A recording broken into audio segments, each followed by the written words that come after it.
Hello, and welcome back to Shiksha Costa. Today, we're going to introduce you to a new unit called trigonometry. Trigonometry is a field of mathematics that involves the study of something of the most basic polygon, the triangle. You know that you are successful about learning about this introduction to trigonometry when you can use ideas like ratio and proportion and similar triangles, when you can solve problems that involve right triangles, that involve something which you will learn called the primary trig ratios. And finally, when you can solve problems that involve non-right triangles, but only limited to acute triangles. And you will learn two laws to do that called the sine law and the cosine law. Let's get started. Ponder these questions. How wide is a 43-inch TV? How tall is that cliff that's across the river? Where's the Earth relative to the Sun, specifically in October? How do we describe that location? All of these questions can be answered with the help of trigonometry. For example, the TV's width might not be exactly 43 inches. It might be described instead by the diagonal length. And so if you're trying to find out how wide that TV is, you might need to create a right triangle and then use the known quantities to measure to evaluate for the unknown one, which in this case would be the width.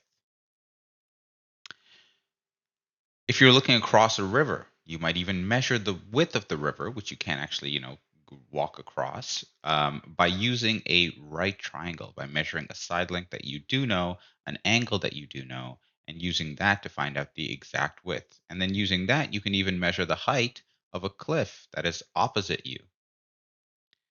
Finally, the Earth rotates around the sun, we know that, and trigonometry, as you can see here, can be used to find its exact location, the exact point or location of a object that's rotating around another object by creating these sort of right triangles. In this unit, we'll study reality, and reality is always in 3 dimensions.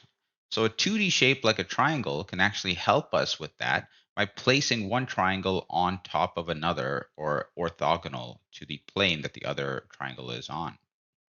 Together, triangles can help us learn about angles, which of course tells us a little bit about direction and rotation.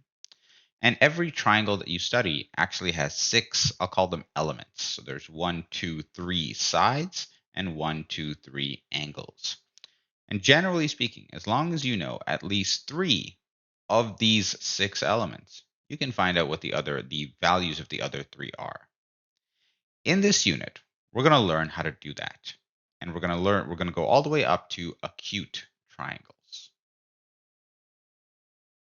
If you like this video, please like, rate, subscribe, and join our mailing list. And you can find this lesson as well as practice questions, solutions, handouts, and more on our storefront. Thanks and have a great day.